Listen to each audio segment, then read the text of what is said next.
प्रभु यीशु मसीह में स्नेही बंधुओं, हमारे पिता ईश्वर और प्रभु यीशु मसीह आप लोगों को अनुग्रह तथा शांति प्रदान करें। हमारे सीरो मलबार कलीसिया की उपासना पद्धति के अनुसार आज हम एक नए उपासना पद्धति काल में प्रवेश कर रहे हैं और उस काल का नाम है एलियस, सलीब और मूसा काल। एलियस कौन है? एलियस उन 12 नबियों में से एक थे जो प्रभु ईश्वर के नाम पर अपने उत्साह के कारण इस्राएल के या इस्राएल गैर यहूदी लोगों के 450 झूठे नबियों को एक ही दिन में तलवार के घाट उतार दिया था। एलियस वही है जिसने प्रभु ईश्वर के कारण अपने जीवन को ताक में रखकर इस्राएल के सबसे बुरे राजा आहाज का सामना किया था। एलियस वही है जो अपने उत्साह के कारण इस्राएल के सबसे बुरे राजा की पत्नी जजबल का सामना किया था। तो इस एलियस इस्राएल के ईश्वर के प्रति अपने उत्साह के कारण जलते अंगारे जैसे थे। तो एलियस, सलीब, मूसा काल में सबसे प्रथम माता कलीसिया हमको ये बताती है नबी एलियस की तरह ईश्वर के प्रति अपने उत्साह के कारण हमें भी जलने की जरूरत है। जिस तरह एलियस ने इस सच्चे ईश्वर के खिलाफ खड़े होने वाले सभी ताकतों को नष्ट कर दी थी, जिस तरह अपने जीवन की परवाह किए बिना वो ईश्वर के खिलाफ खड़े होने वाले बुरी ताकतों को नष्ट कर दी, उसी तरह हमें भी अपनी जान की परवाह किए बिना अपने प्रभु ईश्वर जो सच्चा ईश्वर है उनके लिए खड़े होने की जरूरत है और बुराइयों का दमन करने की जरूरत है। अक्सर हम क्या कहते हैं, हम क्या करते हैं, दुनिया में बहुत सारी चीजें ऐसे मिलती है हमको जो बुरी होती है, बुरी ताकतें होती है जो अच्छाई के पक्ष में नहीं होती। हमें अन्याय दिखाई देता है, हमें अधर्म दिखाई देता है, हमें सब दूर यातनाएं, पीड़ाएं दिखाई देती हैं और हम लोग देखते हैं कि लोगों के ऊपर अत्याचार किया जा रहा, फिर भी हम चुप रहते हैं। क्यों? इसलिए कि हम अपने जान से प्यार करते हैं, ईश्वर से हमारा प्यार नहीं है। जो ईश्वर से प्यार करता है उसे अपने जीवन से प्यार करने की जरूरत नहीं है, क्योंकि ईश्वर तुम्हारा ख्याल रखेगा। तुम्हें क्या करना चाहिए? इस संसार में जो बुरी चीजें हैं, बुरी ताकतें हैं, बुरी जो भी शक्तियां हैं, उन सबका दमन करना है। दमन करना है तो कैसा करना पड़ेगा? तुम्हारी जान को भी ताक में रख के करना पड़ेगा। यानी अगर तुम बुराइयों का दमन करने जाओगे ना तो लोग तुम्हारा तिरस्कार करेंगे, लोग तुम्हारे पीछे पड़ेंगे, लोग तुमको निपटाने की सोचेंगे, तुम्हारी जान खतरे में होगी। तो एलियस की तरह अपने धर्म उत्साह के कारण हमें भी ईश्वर के प्रति जलने की जरूरत है। एलियस का दूसरा गुण क्या था? एलियस का दूसरा गुण था कि वो ईश्वर से मिलना चाहता था, ईश्वर के दर्शन के लिए तरसता था। तो इसको कहते हैं ईश्वरीय मिलन की तृष्णा। तृष्णा मतलब आप जानते हैं, तृष्णा का मतलब क्या होता है? प्यास। अगर हमको पानी की प्यास लगती है तो हम जरूर पानी की तलाश में जाते हैं। तो एलियस को ईश्वर से मिलने की प्यास लगी तो उन्होंने क्या किया? 40 दिन और 40 रात मरुभूमि में बिना खाए बिना पिए पैदल चलते हुए होरेब पर्वत की ओर ईश्वर से मिलने के लिए गया। ईश्वर ने कहा था कि तुम होरेब पर्वत आ जाओ। एलियस को मालूम था जहां वो खड़ा है वहां से होरेब पर्वत कितना दूर है? 40 दिन और 40 रात का दूर है। फिर भी वो तैयार हो गया। उसके मन में क्या अभिलाषा थी? एक ही अभिलाषा थी कि मुझे ईश्वर से मिलना है, ईश्वर के दर्शन पाना है। तो मेरे प्यारे बंधु, तो सबसे पहला गुण उनका था, उनके मन में उत्साह था। दूसरा गुण था, उनके मन में ईश्वर से मिलने की इच्छा थी। अगर ईश्वर से मिलने की इच्छा तुम्हारे अंदर हो तो तुम कुछ भी करोगे, कहीं भी जाओगे, चाहे कुछ भी हो।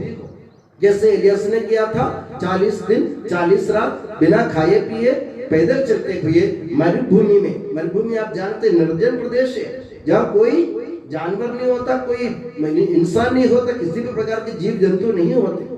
और ऐसे निर्जन स्थान में जहाँ खतरा है ज्यादा, जहाँ खतरा ज्यादा है मतलब पानी नहीं हुआ और हमें कोई छाया नहीं है और धूप ही धूप है और पूरा बालू है, और उस बालू में से चलते हुए वो 40 दिन और 40 रात बिना खाए पिए ईश्वर से मिलने के लिए गए। ये उदाहरण हमारे लिए इसलिए रखा है कि हम लोगों के मन में ईश्वर से मिलने की इच्छा हो, ईश्वर के दर्शन की इच्छा हो, तो हमें इस दुनिया की चीजों से नहीं डरनी चाहिए, हमें अपने जीवन से लगाव नहीं लगाना चाहिए और हमें अपने जान से प्यार नहीं करनी चाहिए। कारण क्या है, अगर हम अपने जीवन से प्यार करेंगे ना तो हम ईश्वर को छोड़ देंगे।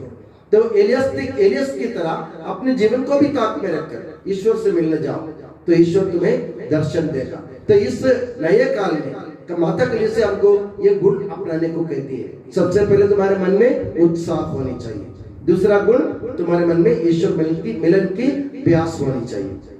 और दूसरा व्यक्ति जो इलियास सलीम मूसा काल में हम देखते हैं वो मूसा है। मूसा कौन थे? एक हकला था जिसको बोलना नहीं आता था, वो बोलते ना तो अटक जाता था। मूसा एक ऐसा इंसान था कि वो एक भी मिनट बराबर नहीं बोल पाता था। उसको ईश्वर बुलाता है, बुलाकर कहता है जाओ फिरौन के पास। फिरौन कौन था? उस जमाने में मिस्र देश के सम्राट थे जिसका सामना कोई नहीं कर सकता था। दुनिया में किसी की ताकत नहीं थी कि फिरौन के सामने खड़े हो जाए। और उस फिरौन के सामने प्रभु ईश्वर मूसा को कहता कि जाओ उनका मुकाबला करो, उनके सामने करो, उनसे कहो मेरी प्रजा इस्राएल को छोड़ दो।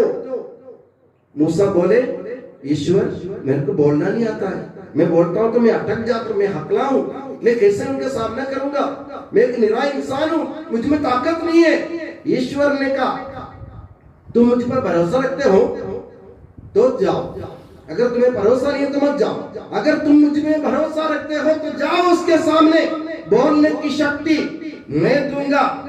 मैंने तुम्हारा सृजन किया, मैंने तुम्हें जवान दे दी, तो बोलने की क्षमता देना भी मेरा काम है।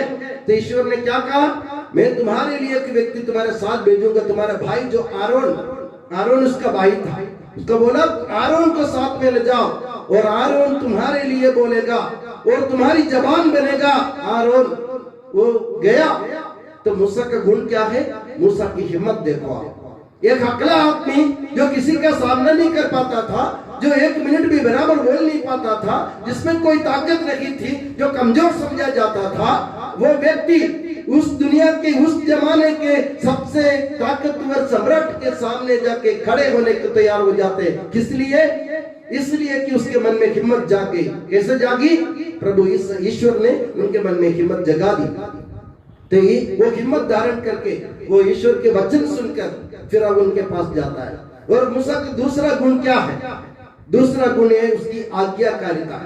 मूसा ने कुछ पूछा उनसे, मूसा सिर्फ इतना कहा कि मैं हकला हूं, मैं उनके सामने जा नहीं सकता हूँ। ईश्वर ने कहा मैं तुम्हें तुम्हारे साथ एक मददगार आदमी दे दूंगा जो तुम्हारा काम आएगा।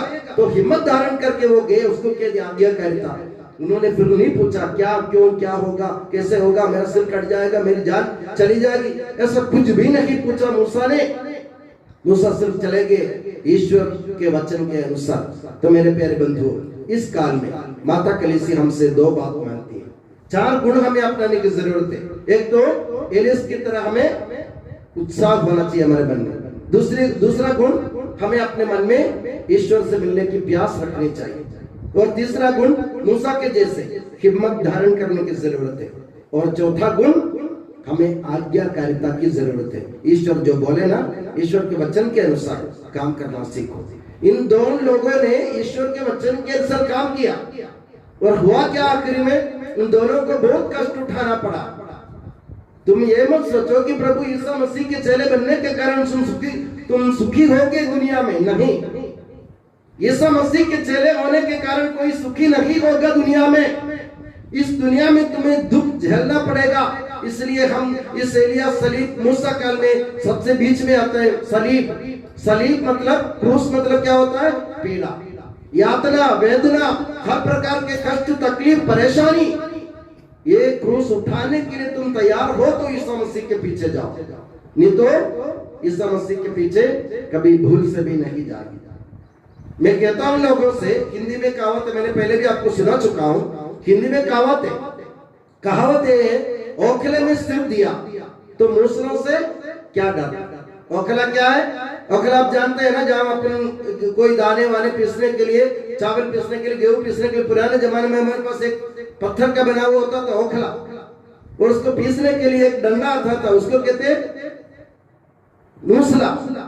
मूसला कहते जिसे अपन कहते मूसलाधार वर्षा, मतलब मूसले के जैसे वर्षा गिर रही। तो ओखले में सिर दिया तो मूसलों से क्या डरना, मतलब ओखला मतलब हमारे जीवन अगर हमने ईसा मसीह के लिए समर्पित किया तो हमें तकलीफ झेलना पड़ेगी, हमें परेशानी उठाना पड़ेगी, हमें हर प्रकार के कष्ट देखना पड़ेंगे, हम अपने जीवन में यातनाओं को झेलना पड़ेगी। अगर तुम तैयार हो तो मूसा की तरह हिम्मत धारण करो और मूसा की तरह आज्ञाकारिता के साथ जाओ, और अगर तुम तैयार हो तो एलियस की तरह उत्साह रखो और एलियस की तरह ईश्वर मिलन की अभिलाषा रखो। इसके बिना हम ईश्वर से मिल नहीं पाएंगे, और इस दुनिया में ईसाई कहलाने से कोई मतलब नहीं है। तो मेरे प्यारे बंधुओं, एलियस सलीब मूसा काल में ईश्वर हमको और माता कलीसिया हमको यह संदेश देना चाहती है, अगर तुम ईश्वर के पीछे, ईसा मसीह के पीछे अपने जीवन को लगाओगे तो दुनिया से तुम्हें नफरत मिलेगी, दुनिया से तुम्हें कष्ट मिलेगा, परेशानी मिलेगी, लोग तुम्हें पत्थर मारेंगे, लोग तुम्हारा तिरस्कार करेगा, ये पक्की बात है। अगर तुम तैयार हो तो मात्र ईसा मसीह के पीछे जाओ। ये सोच के उनके पीछे मत करो कि हमें सुख मिलेगा, हमें आनंद मिलेगा। शिष्यों ने यही सोचा था कि प्रभु ईसा मसीह इस्राएल के राजा होंगे और हम भी 12 सिंहासनों पर बैठकर 12 वंशों की न्याय करेंगे, उन्होंने ऐसा सोचा था। मगर ईसा मसीह ने उनसे कहा, मेरा जीवन ये नहीं है, मैं इस दुनिया के राजा बनकर नहीं आया, मैं राजा जरूर हूँ, मैं ईश्वर का पुत्र हूँ, ईश्वर हूँ, मगर इस दुनिया में मुझे तुम्हारे लिए, तुम्हारे पापों को हरने के लिए मुझे कष्ट झेलना पड़ेगा। इसलिए आज के पाठ में आपने सुना 6 दिन बाद प्रभु ईसा मसीह अपने चेलों को लेकर के ताबोर पहाड़ पर जाते और वहां उनका रूपांतरण हो जाते। तो 6 दिन पहले क्या हुआ था? 6 दिन पहले प्रभु ईसा मसीह ने अपने चेलों को समझाया था कि मुझे दुख उठाना होगा, मुझे शास्त्रियों के, फरीसियों के हाथ में मुझे कष्ट उठाना होगा, वे लोग मेरा तिरस्कार करेंगे, मुझे लात मारेंगे, मेरे मुंह पर थूकेंगे, मुझे हर प्रकार के तकलीफ देंगे, मुझे क्रूस पर चढ़ाएंगे। उसके बाद उन्होंने कहा 3 दिन बाद मैं जी उठूंगा। शिष्य ये नहीं समझ पाए, क्योंकि शिष्य ईसा मसीह के पीछे क्यों लगे थे? इसलिए लगे थे, उन्होंने सोचा था कि हम भी राजा बन जाएंगे, हम भी मंत्री बन जाएंगे, हमको भी अधिकार मिलेगा।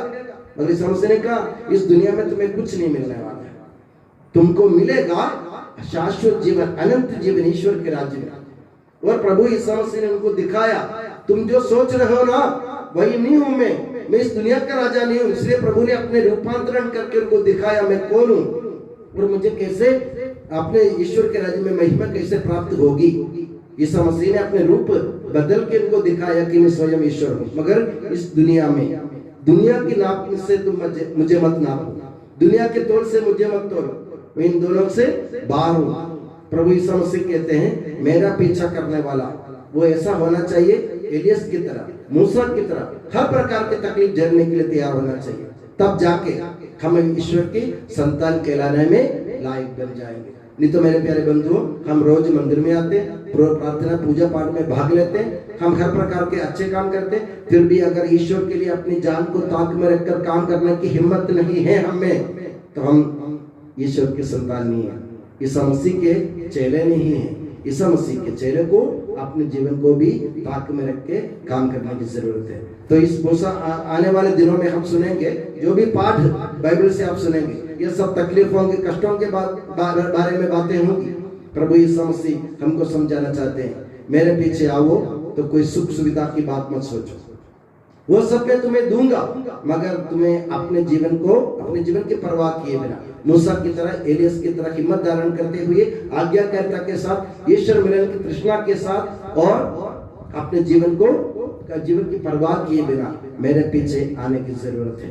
तो मेरे प्यारे बंधु, आज इस नए काल में हम ये तय कर लें कि हम अगर ईसा मसीह का नाम लेंगे तो हम हर प्रकार की कष्ट और तकलीफ उठाने के लिए तैयार होंगे और अपने जीवन की परवाह किए बिना हम प्रभु ईसा मसीह का अनुगमन करेंगे।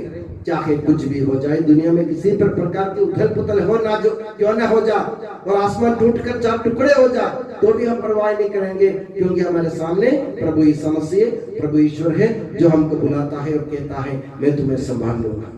तो आज हम अपने जीवन में निर्णय कर लें कि हम अपने जीवन में ताकत धारण करें प्रभु यीशु मसीह में, हिम्मत धारण करें प्रभु यीशु मसीह से, आज्ञाकारिता के साथ उनके पास जा और अपनी ईश्वर मिलने की तृष्णा, ईश्वर से मिलने की आशा, ईश्वर से मिलने की तमन्ना हमेशा अपने जीवन में सजग रखे, और हम इसी हिसाब से प्रभु ईश्वर के चेले कहने में सक्षम हो जाएंगे। और मैं दुआ करता हूँ कि प्रभु यीशु मसीह और माता मरियम आप सभी को हमेशा अपनी नियामत के छत्र छाया में सुखी और सुरक्षित रखें, पिता पुत्र और पवित्र आत्मा के नाम पर आमीन।